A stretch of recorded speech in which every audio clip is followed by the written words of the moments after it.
El Templo de Osler les da nuevamente la bienvenida hoy, como todas las semanas, con un tema súper interesante y con un invitado de lujo con el que vamos a hablar sobre cómo mejorar nuestra capacidad de publicar artículos académicos, por supuesto, dirigido a la población médica. ¿Qué más, Isaac? ¿Cómo va todo? Cuéntame, ¿a quién tenemos hoy? Buenas noches, Alberto. Hoy muy contento por nuestra gran invitada y se trata de nuestra gran amiga y compañera, la doctora Marisol Carreño. La doctora Marisol es médico general de la Universidad Autónoma de Bucaramanga. Ella es de la ciudad de Bucaramanga, la ciudad bonita. Además es especialista en medicina interna y cardiología de la Universidad Militar Nueva Granada. Tiene una maestría en cardio-oncología y falla cardíaca de la Sociedad Española de Cardiología. Tiene una maestría en epidemiología clínica de la Pontificia Universidad Javeriana en Bogotá. Y además es especialista en docencia universitaria de la Universidad Piloto de Colombia. Doctora Marisol, es un gusto tenerla en nuestro programa y bienvenida.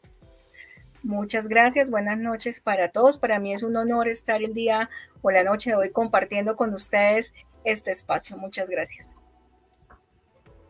Bueno, Alberto. Esto es sin duda el cuco de todos los médicos, ¿no? En medicina hay cosas complejas, pero definitivamente publicar tiene una connotación particular. ¿Por qué? Y es la primera pregunta que quisiera hacerle a la doctora Marisol. ¿Por qué cree, doctora, que ha resultado tan complejo históricamente para los médicos publicar? ¿Qué pasa con la publicación y por qué solo un porcentaje tan pequeño de la población médica se dedica a esta actividad? ¿Qué opinión tiene de esto? Bueno, hay dos cosas muy importantes. Uno, ¿por qué publicamos? Parte de nuestra filosofía y nuestros objetivos misionales son generar conocimiento, ¿sí? Pero a su vez, no es solamente generar conocimiento, sino difundirlo y que llegue a las personas que lo necesitan. Ahí empezamos a olvidar el norte. Empezamos a olvidar por qué generamos conocimiento, para quiénes, para nuestros colegas, para nuestras personas que están en la periferia, que no tienen la posibilidad de hacer cursos avanzados y que tienen acceso a cierta cantidad de información. Olvidamos que el fin último de nuestras publicaciones, ya sean en estudios humanos o en estudios animales, son los pacientes. Entonces, al olvidar ese norte, una pequeña población que aprendió, ¿sí? O que entendió que la publicación se podía convertir en un medio para apalancarse solamente, para subir de ranking, para obtener mejores o accesos más fáciles a financiación para proyectos mucho más grandes, o solamente para figurar. Cuando perdimos el norte de la publicación, empezamos a ver cómo se redujo la proporción de personas que acceden a la publicación. Ok. Qué linda frase has utilizado, Marisol. Publicamos para nuestros pacientes. Esto es muy importante porque ser médico tiene muchas facetas y por supuesto que una de ellas es hacer esa presencia científica a través de nuestra producción. Hay un aforismo por ahí en medicina que dice, publica o perece, ¿cierto? Porque de alguna manera la gente, mucha gente percibe que si tú no dejas una huella es como si tú hubieses pasado en vano por esta carrera de la medicina. Así que quisimos hacer este programa porque creemos que hace parte o es una esfera más de ser médico y todos aquellos que tengamos esa inquietud deberíamos conocer un poco más acerca de esto, ¿no? Seguramente en algún momento todos hemos tenido o hemos sentido la necesidad de aportar algo a través de publicar algún artículo, sea lo más sencillo, pero ¿cuál sería ese primer paso, Marisol, que tú le recomendarías desde un médico general en adelante, porque cualquiera puede publicar, ¿cierto? Si tiene el interés de empezar a hacer presencia en lo que es la publicación científica. Entonces, habrían tres caminos por los cuales uno podría llegar a la publicación científica. Pensemos en los médicos que están probablemente en niveles de atención de complejidad 1 y 2, ¿cierto? O que están en la periferia o haciendo sus rurales, donde la posibilidad probablemente de acceder a datos gran volumen es mucho más difícil y donde su experiencia clínica es la que pueden probablemente acceder para publicar. Entonces, si estamos en un nivel de atención donde no hay posibilidad de acceder a bases de datos, una forma de dejar nuestra huella ayudando a los pacientes es publicar nuestra experiencia en casos complejos o en casos que sean difíciles. También podemos ayudar a la literatura con revisiones sistemáticas, que también pueden aumentar el grueso del conocimiento. Si tenemos posibilidad de acceder a bases de datos o ya tenemos un músculo de un grupo de investigación, probablemente el objetivo apuntaría a estudios analíticos, donde incluirían los estudios observacionales, ya sea estudios prospectivos o retrospectivos. Y si ya tenemos instituciones con altos niveles de acreditación, con médicos que sean expertos en investigaciones de alto nivel, pudiéramos acceder a investigaciones de la industria, por ejemplo. Entonces, la forma de llegar depende de dónde estemos ubicados. Una forma también de vincularse a la investigación es unirse a grupos de investigación reconocidos, ofreciendo no solamente nuestro trabajo desde el punto de vista práctico, ¿cierto? Recolección de datos, evaluación de pacientes, sino también desde el punto de vista de evaluación crítica de la literatura. Todo depende mucho del contexto en el que estemos y de las herramientas que tengamos disponibles para desarrollar. Perfecto. Okay. Yo entiendo que en relación al contexto en el que nos estamos moviendo, es que podríamos hacer una u otra, es decir, tendríamos la posibilidad de hacer publicaciones de diferentes tipos. Por supuesto, si está en un cuarto nivel de atención, un tercer, cuarto nivel, es probable que las herramientas con las que se cuenten sean mayores, sean diferentes a que se esté en un nivel primario, en un pueblo. Pero con respecto a la educación que se tiene que tener, Marisol, es necesario tener una maestría en epidemiología o tener una especialidad en epidemiología para poder llegar a publicar. Los que no tienen ese tipo de formación, ¿lo pueden hacer?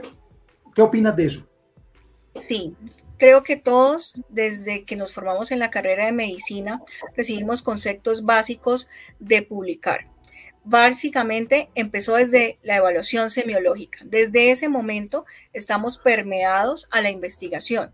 Ahora, ¿qué herramientas mínimas necesitamos nosotros para poder acceder a ese tipo de publicaciones o ese tipo de productos que nosotros soñamos tener, como es, por ejemplo, un correo donde te diga te aceptamos tu caso, te aceptamos tu artículo, te aceptamos tu proyecto? Entonces, hay 3 consideraciones básicas. Uno, la información sobre el tema clínico que queremos.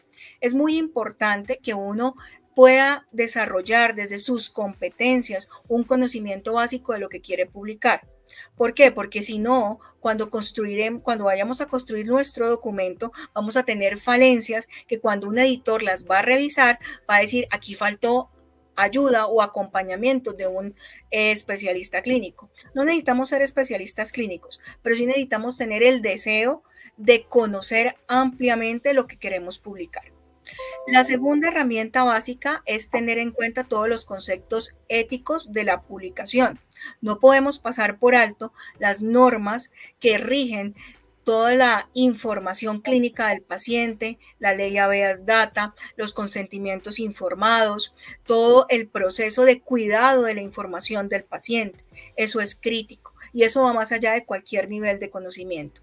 Y el tercer punto son herramientas básicas que podemos encontrar en la internet sobre publicaciones, que son básicamente guías para que usted complete paso a paso, independientemente de su nivel de conocimiento, los requisitos para lograr su publicación final. Entonces, por ejemplo, en Equator Network, nosotros tenemos las 5 guías básicas de cómo publicar un reporte de caso, cómo publicar un estudio de casos y controles, una serie de casos, una cohorte y diferentes subanálisis de esos estudios.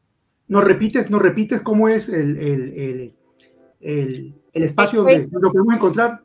Equator como Ecuador, pero en inglés, Equator Network. Es una página web gratuita donde están todos los consensos, tanto de publicación como de evaluación de diferentes tipos de estudios, ¿sí?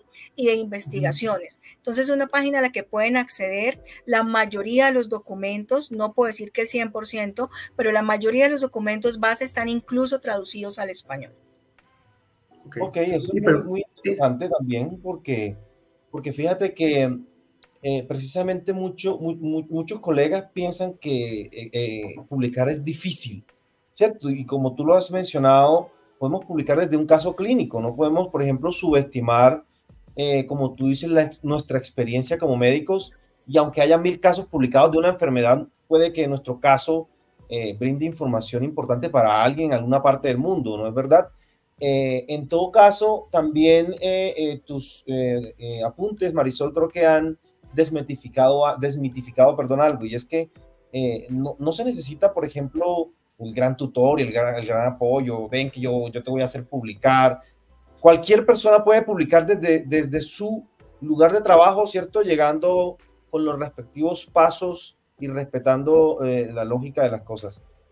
¿Es fácil o es difícil publicar, por ejemplo, en nuestro caso desde Colombia? ¿Consideras tú en lo personal, es fácil o es difícil?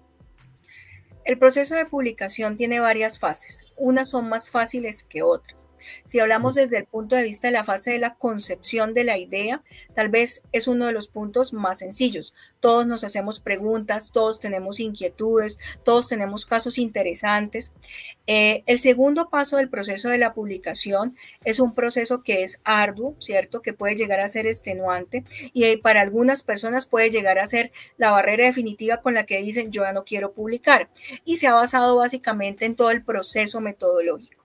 Entonces, ¿qué herramientas tenemos para eso? Tenemos herramientas que nos permiten organizar ese proceso metodológico para que cuando nos enfrentemos a la evaluación de ese proceso sea lo más exitosa posible. Esa tal vez es una de las barreras que todo el mundo tiene. Y es que hay algo muy importante. Estamos en la cultura del éxito y del fracaso. Entonces, no nos han enseñado que el proceso en sí mismo, si uno se enamora del proceso de publicar, independientemente del resultado o del rechazo o de la publicación, estamos aprendiendo, ¿sí? Simplemente Exacto. Queremos ver el resultado exitoso. Pero si nos enamoramos del proceso, vamos a entender que un rechazo, 2 rechazos, hasta 10 rechazos, como lo ha expresado incluso el doctor Valentín Fuster, que tiene muchas publicaciones, son procesos por los cuales pasamos todos, pero nunca hay que olvidar el amor al proceso.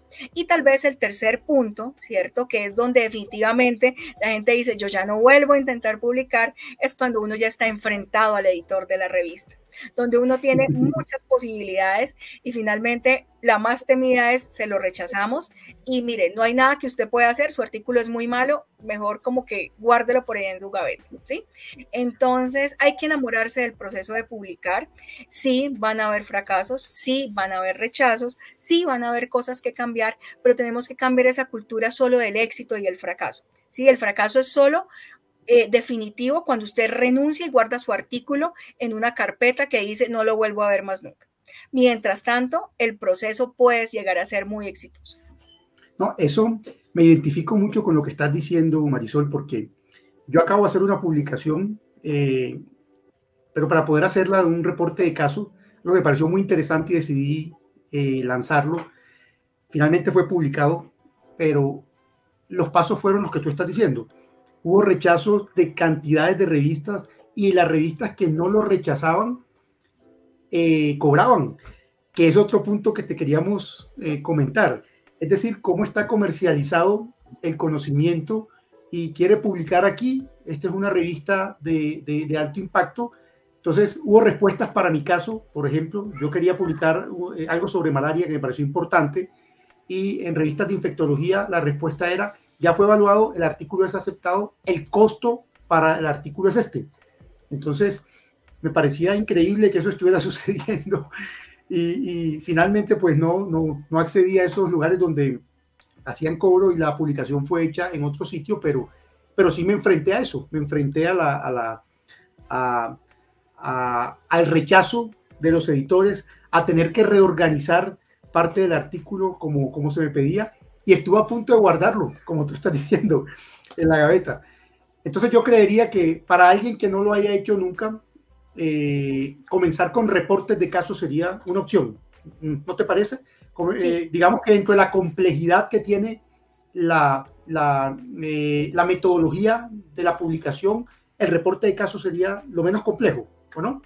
Sí, yo tengo también otra perspectiva, y es que si definitivamente tampoco hemos hecho un reporte de caso, un resumen a Congreso podría ser una buena opción para comenzar. Okay. O sea, un póster.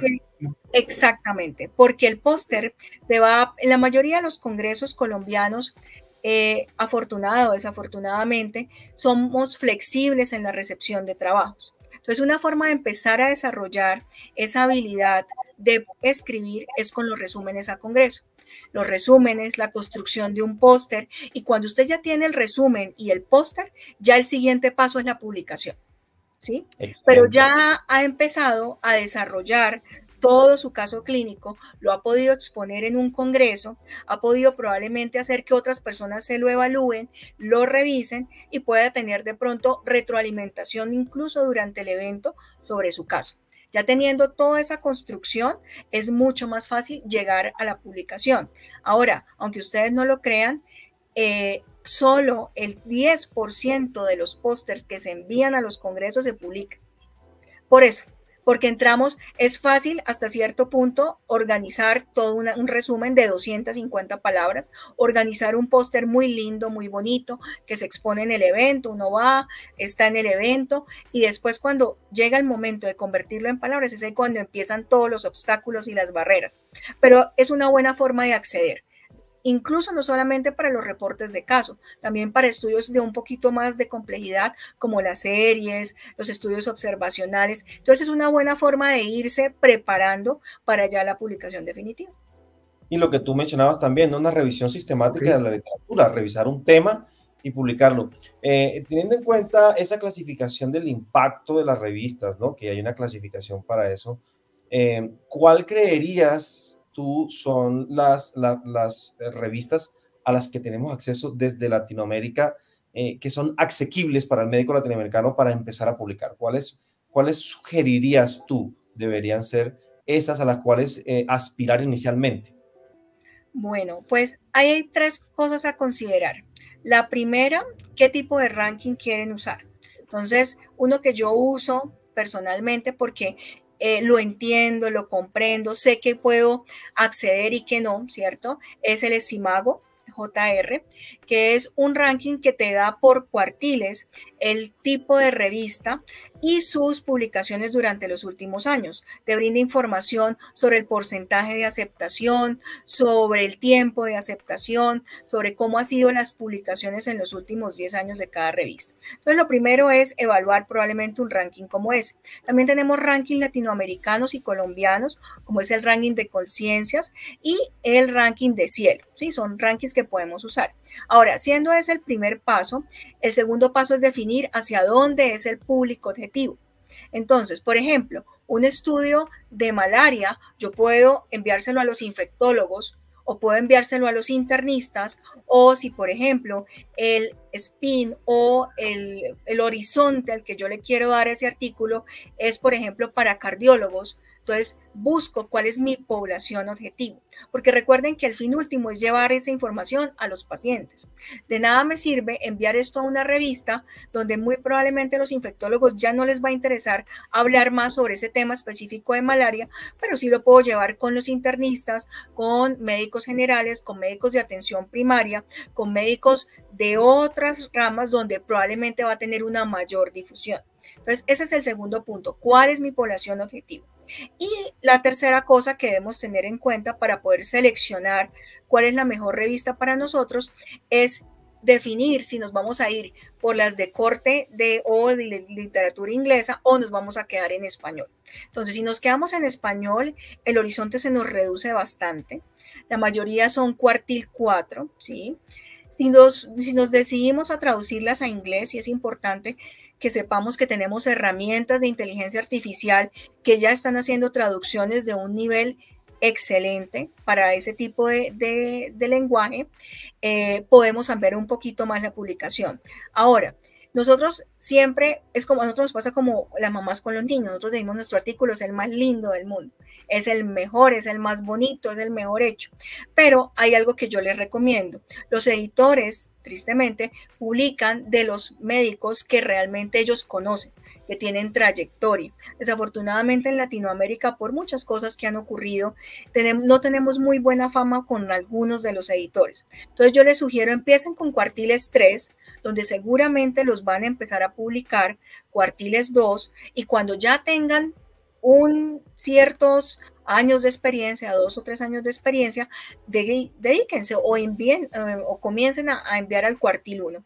¿Sí? Entonces es como el proceso, porque si no, vuelvo y les repito, si uno no está enamorado del proceso, que uno empiece a mandar a Cuartiles 1 y se lo rechacen casi que al otro día diciendo no nos interesa, uno dice no, eso no le va a interesar a nadie. No, hay revistas de revistas. Ahora, hay opciones más nuevas que ha desarrollado la inteligencia artificial como Gemini o ChatGPT o, por ejemplo, Journal Finder, donde usted con su resumen le dice, mire, este es mi resumen, por favor dígame o sugiérame a qué revistas yo pudiera enviar mi resumen.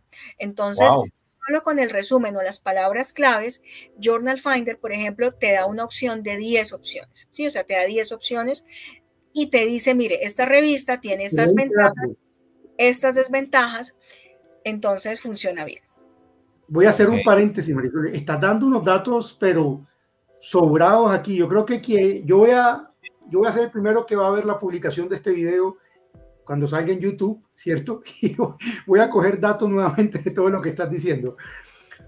Te quería hacer una pregunta, si Isaac me lo permite. Sí. Vamos a asumir que yo quiero ya dejar la publicación de casos, ¿correcto? Y avanzar un poquito más, digamos, hacer más complejo el tema de la publicación para mí. Y quiero publicar estudios. Pero para eso es probable que yo necesite el asesor metodológico, en este caso, pues el epidemiólogo, por todo lo que eso representa, la recolección de datos, el uso de las herramientas, los software. O sea, y eso es algo que no puedo eludir, que no podemos eludir en el procesamiento de los datos. Y es algo en lo que los epidemiólogos pues tienen toda la trayectoria. Si yo quisiera hacer eso, ¿cómo busco al epidemiólogo? Vamos a plantear un escenario cero. Yo no estoy en un hospital universitario, porque yo en el hospital estoy contigo, por ejemplo, o estoy con cualquier otra persona. Tengo el acceso en un hospital universitario a que sea verificado mi información, pero si no lo estoy, ¿qué se le sugiere a esa gente?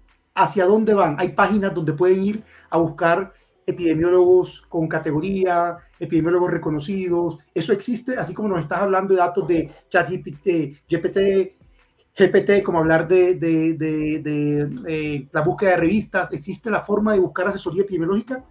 Sí, sí existe. En Colombia hay varios grupos, ¿sí? La mayoría son privados, donde también en Gemini o ChatGPT o en búsquedas básicas de Google Scholar, uno puede encontrar equipos de epidemiología para investigación. Entonces, diferentes epidemiólogos, en este caso particulares, pueden ofrecerte asesoría virtual para lograr responder tus preguntas. Adicionalmente, con respecto a pasar de casos a estudios analíticos, hay algo que yo siempre les he sugerido. Lo que hacen los grandes centros de investigación, ¿sí? Por ejemplo, en Colombia, Fundación Chayo, Santa Fe, Cardioinfantil, lo que hacen en Stanford, en Hopkins, es, si usted tiene la posibilidad y quiere acceder a estudios analíticos donde usted pueda competir con otros centros, una opción es organizar un registro, ¿sí? De una enfermedad específica o de una patología que englobe diferentes aspectos o preguntas de investigación.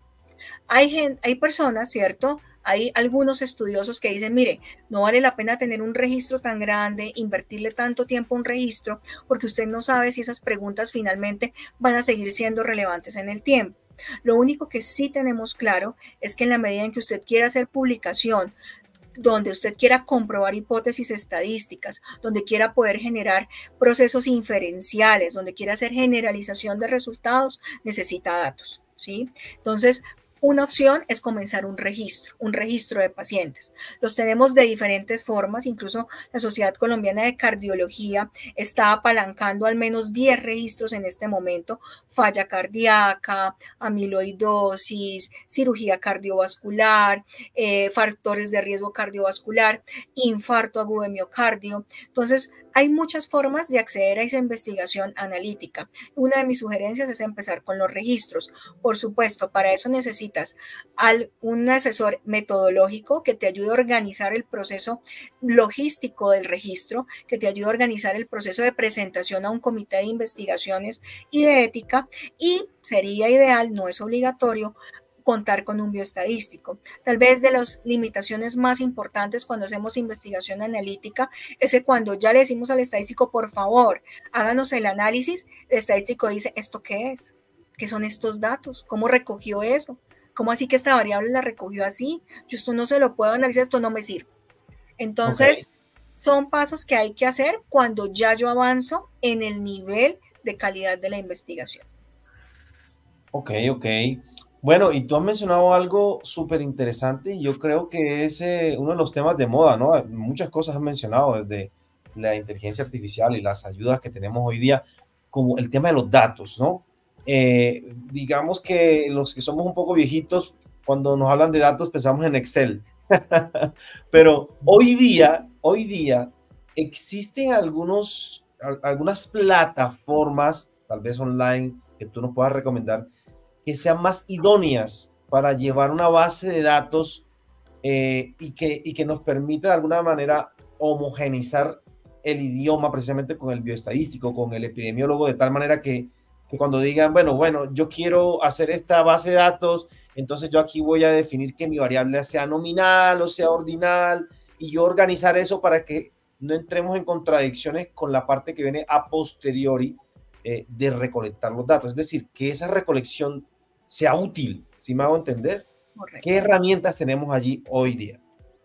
Entonces, tenemos dos cosas importantes. Uno es la base de datos, que es el panal de abejas donde van a estar incluidos cada uno de los datos de mi variable. Y otra cosa son los formatos de captura.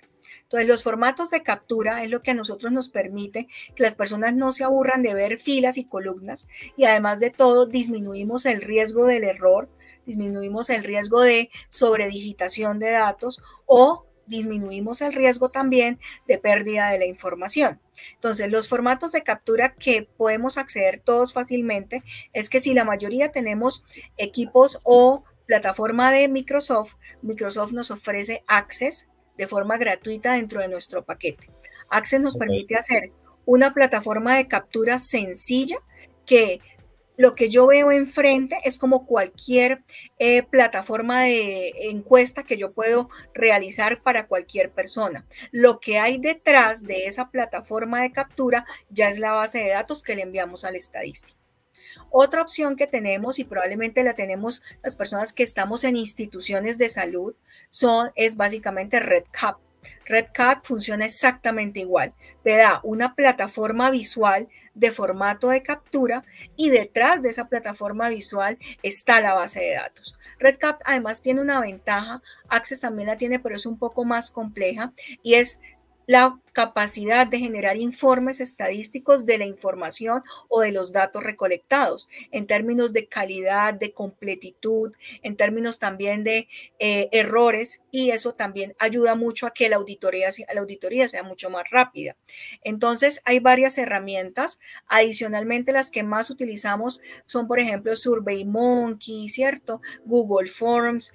Esas herramientas, lo mismo, te generan un formato de captura que al final, detrás de ese formato, que generalmente, si uno es dedicado, puede ser muy bonito y fácil de llenar, después yo veo la base de datos completa como un Excel. Entonces, son dos conceptos diferentes: el formato de captura, en el que tenemos que trabajar con detalle para que quede útil, práctico, fácil de acceder, y ya la base de datos, que es la que va a trabajar el estadístico. Excelente. Yo quisiera hacer una pregunta cambiando de tema.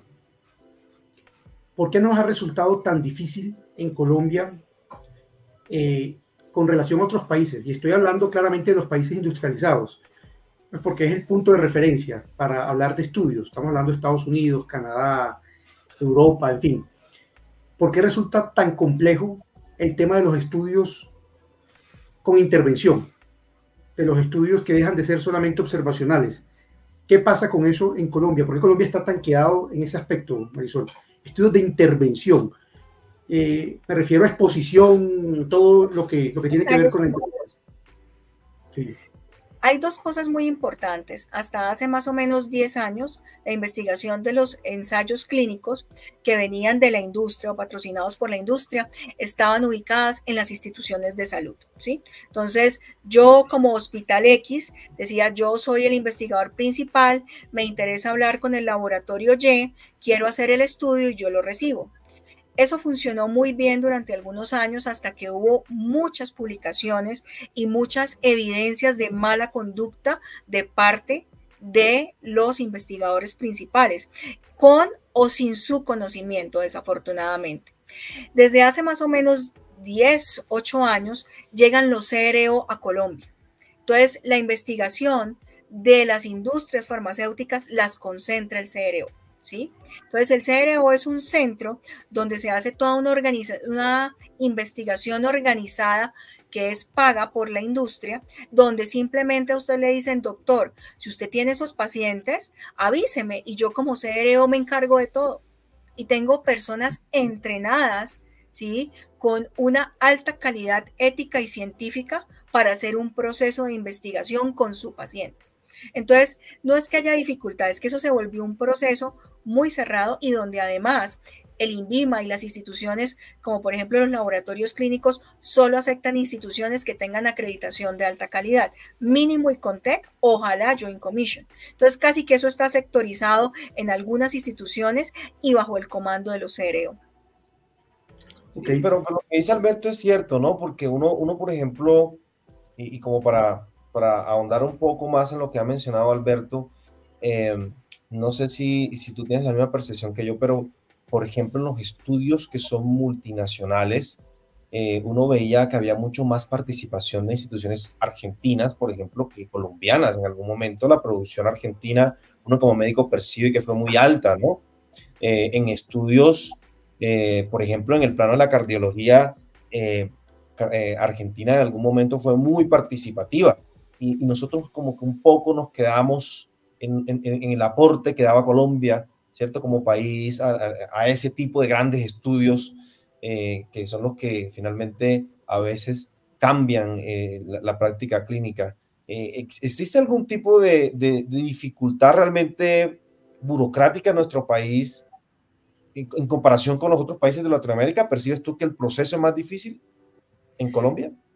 Pues pienso que parte de lo que la industria está exigiendo son las cualidades científicas, la experiencia investigativa, la capacidad de liderazgo y líderes de opinión para sus estudios. Argentina desarrolló mucho todo ese proceso en cardiología, cirugía cardiovascular, se integró tempranamente a todos esos procesos de liderazgo científico, desarrollaron las primeras comunidades de pacientes, de educación continua, incluso virtual, mucho antes que el resto de Latinoamérica. Entonces lograron acceder mucho más fácilmente a todas esas acciones, ¿cierto?, que quería hacer la industria, no solamente desde el punto de vista científico, sino también desde el punto de vista operativo para muchos, o para la llegada en general de diferentes productos, donde incluso todavía tenemos muchos proctors, tenemos muchos líderes de opinión provenientes de Argentina que son los que están organizando, ¿cierto?, y motivando a los demás países. Ahora, Colombia ha venido teniendo una gran concientización de todos esos procesos. Tenemos cada vez más líderes de opinión, tenemos cada vez más médicos entrenados en investigación de alto nivel y tenemos cada vez más doctores, ¿cierto?, PhDs, que eso también ha apalancado mucho la investigación en nuestro país. Ok. Sí. Ok, háblanos un poco. Bueno, y respecto a los resultados. Dinos, Alberto, te escuchamos. Okay. Dinos. Sí, respecto a los resultados, tú mencionaste una palabra y es, nuevamente cambio el tema porque pues aquí hay mucha tela que cortar y creo que en el poco tiempo me gustaría todos esos detalles escuchar cómo los ves tú desde tu perspectiva. Los estudios de la industria, por ejemplo, grandes arrojan resultados que pueden ser positivos para la industria o negativos para la industria. Se ve con mucha frecuencia que los resultados negativos también son publicados, son omitidos a la publicación, porque es que en teoría los resultados tanto positivos como negativos para lo que se estudia debería ser publicado, porque todo eso es evidencia, lo que sirve y lo que no sirve. Pero con frecuencia se ve que lo que no sirve se omite en los resultados a la hora de publicar. Creo que esto ha sido no solamente de la industria farmacéutica, que está, por supuesto, queriendo mostrar los resultados positivos de un trabajo que cuesta $100 millones, 50 millones de dólares, y que lo que menos les interesa es mostrar un resultado de que no funcionó su inversión, sino también de los editores de las revistas.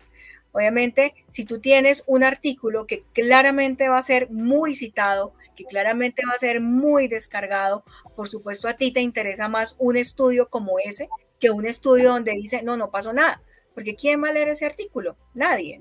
Entonces, ha sido un proceso, ¿cierto?, entre los dos, entre tanto los grupos editoriales que presionan por artículos que busquen grandes citaciones y la industria que quiere, por supuesto, sacar el máximo provecho de inversiones multimillonarias.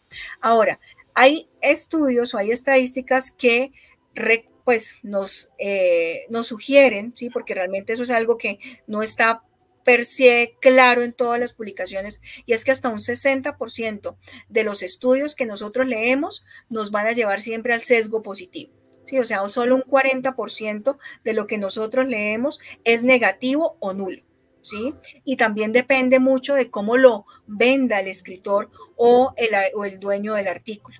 Ahora, cada vez eso se ve menos porque las industrias farmacéuticas están obligadas a registrar sus protocolos de investigación. Entonces, por ejemplo, si ustedes quieren revisar un tema donde quieren buscar resultados positivos y negativos, ustedes pueden ir a buscar a clinicaltrials.gov y ahí pueden, sobre la misma molécula, ver todos los estudios que se registraron, los estudios que se abandonaron por las razones que ahí exponen, los estudios que llegaron al final pero no se han publicado, los estudios nulos, negativos y los positivos. Entonces uno se da cuenta cuando ve ciertas moléculas donde uno dice, wow, sí, miren el artículo maravilloso, el que cambió la guía, el que dijo ahora sí es una indicación 1B, ahora sí hay que hacerlo. Si uno mira, por lo menos hay unos 7 estudios previos que decían que no funcionaba, que decía que parecía que sí, pero los desenlaces no eran los adecuados, y poco a poco empieza uno a ver, por ejemplo, pasó recientemente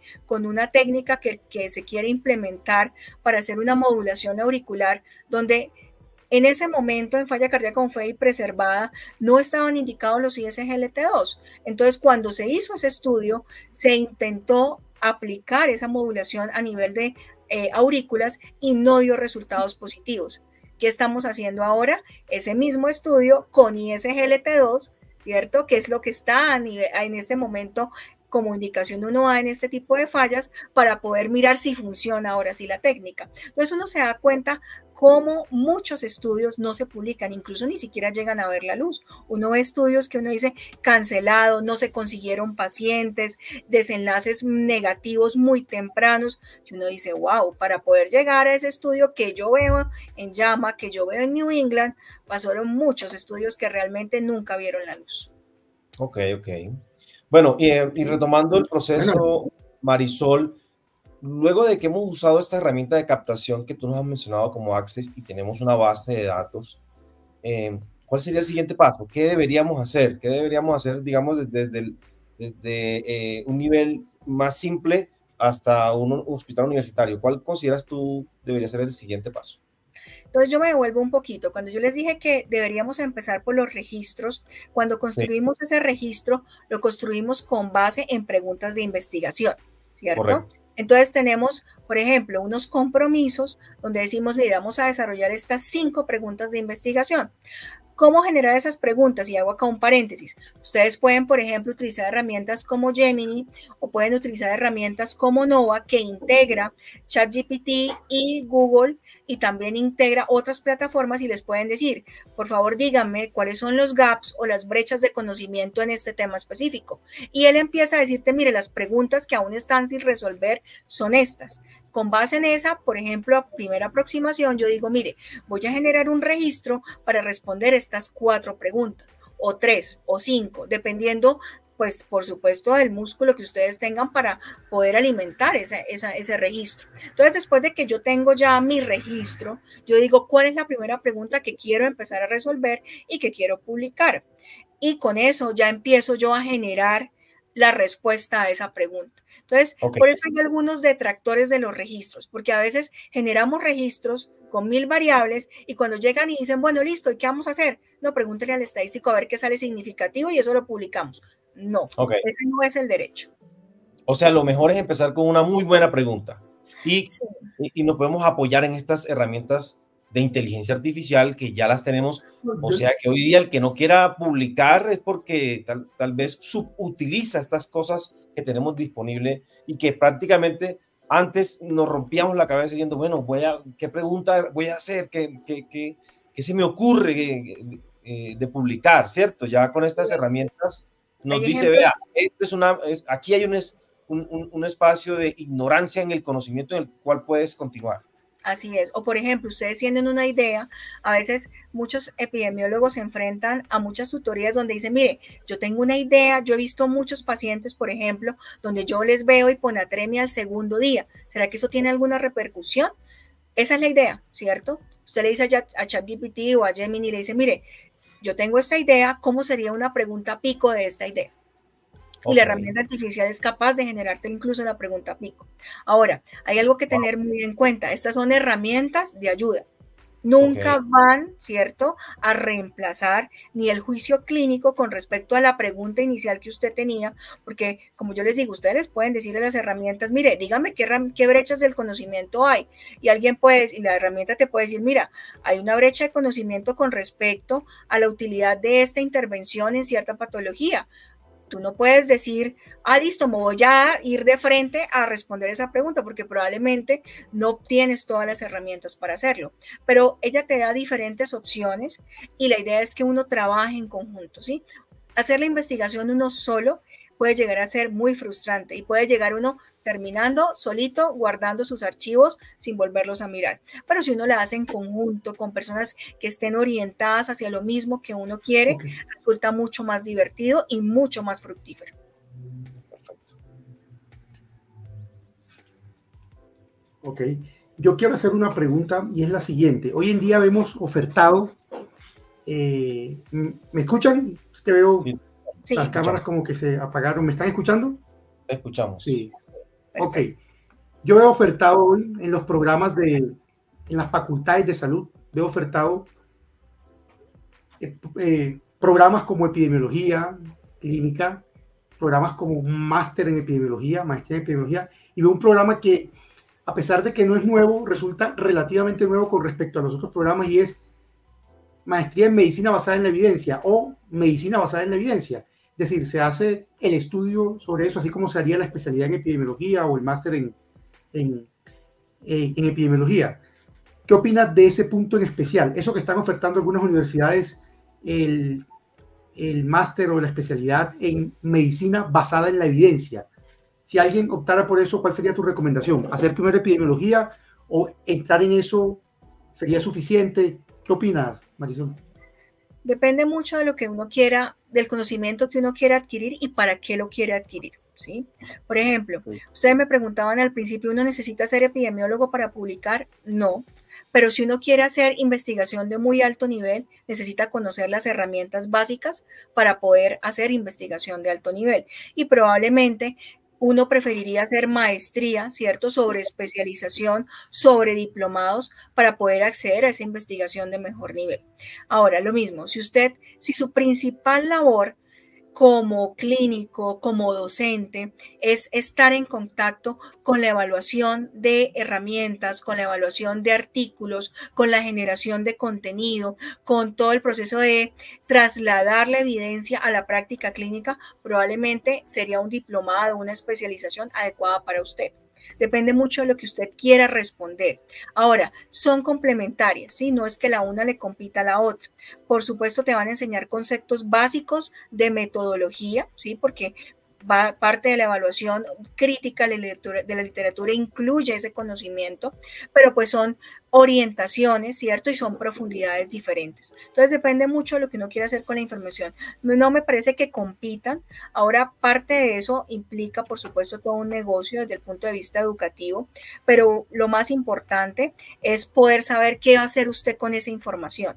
Vuelvo y le repito, no es solo publicar por publicar, no es solo saber por saber. Si no logramos que lo que nosotros aprendemos impacte la vida de las personas que trabajan con nosotros, de nuestros pacientes, pues realmente de nada sirve esa información.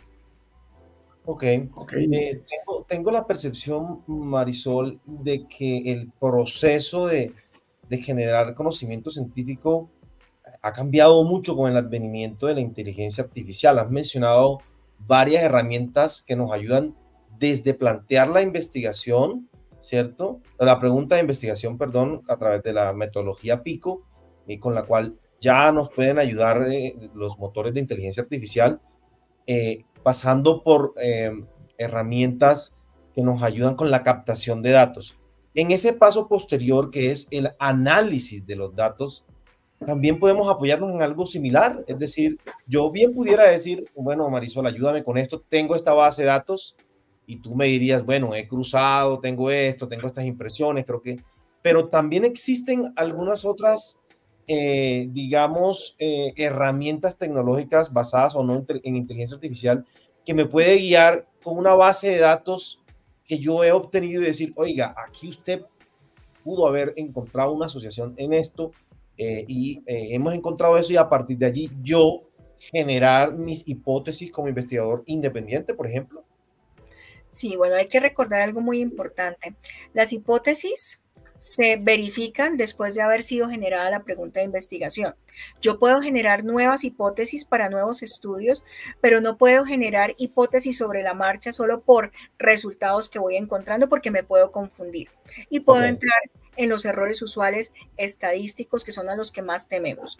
Ahora, con respecto a las herramientas, sí, tenemos herramientas estadísticas muy sofisticadas, unas más complejas que otras. Desafortunadamente, la mayoría pagas, ¿sí? Las más sencillas son costosas, hay que pagar una suscripción. Las gratuitas, como R, ¿sí? Requieren que usted tenga un aprendizaje ni siquiera básico, intermedio, porque son herramientas de programación. Si uno no ha estado expuesto a ese tipo de lenguaje, va a ser muy difícil que uno pueda acceder uno mismo a ese análisis. Ahora, yo en eso sí les sugiero que trabajen de la mano con un bioestadístico. Y realmente ojalá fuera un bioestadístico con un perfil médico, porque a veces nos pasa mucho que estamos en contacto con estadísticos que saben de tornillos, que saben de palancas, que saben de matemática pura, de física pura, pero cuando uno está viendo los resultados y uno les dice, mire, yo veo esta correlación entre troponina y creatinina, ¿sí? ¿Será que usted me puede correr eso? La respuesta es ¿para qué? ¿Por qué? Sí, entonces cuando no tienen ese conocimiento o una permeabilidad algo básica a los conceptos médicos, resulta a veces uno en una pared con el bioestadístico. Y entonces deja uno de ver cosas que existen, o también pasa que el bioestadístico te genera un montón de resultados que tú le dices, bueno, ¿y yo qué hago con esto? No sé, yo encontré esa especie significativa. Y usted dice, ¿yo ahora qué hago con eso? Entonces empieza uno en esa dificultad. Herramientas específicas de inteligencia artificial para generar resultados estadísticos no tenemos. Sin embargo, también hay editores de texto que después de que usted tenga sus resultados estructurados, él te dice, mire, esta es la mejor forma de presentarlos, esta es la mejor forma de parafrasearlos. Entonces hay varias herramientas de generación de documentos que se pueden usar para ese proceso específico de análisis y discusión, donde además hay herramientas que te dicen cuál es la idea que tienes, La idea que yo tengo es que quiero contrastar la edad de mis pacientes con la literatura. Ok, la literatura es esta, estos son los resultados. Yo te sugiero que tus resultados van a favor o en contra de lo que dice la literatura. Y además de eso, hay herramientas de editores de contenido que te pueden ayudar a estructurar una idea final basada en un lenguaje técnico científico. Excelente. Bueno, yo quiero finalizar con una cosa, Isaac, porque ya le hemos robado 50 minutos a Marisol de su tiempo, de su valioso tiempo. ¿En qué estás ahora, Marisol? ¿En qué proyecto de investigación estás en este momento? ¿Qué nos puedes contar de eso, si se puede saber, pues? Claro que sí. Bueno, hay dos cosas que a mí me apasionan mucho y uno es toda la parte de falla cardíaca con FEBI recuperada. Realmente no tenemos muchos estudios de cómo llegaron esos pacientes a recuperarse, qué pasa una vez se recupera. Sabemos que le seguimos la modulación neuromoral, pero no sabemos qué va a pasar con el paso del tiempo con esos pacientes. Entonces es un tema que me apasiona. Ya he trabajado algunos documentos con respecto a eso. Y lo segundo que me apasiona también es la cardiooncología.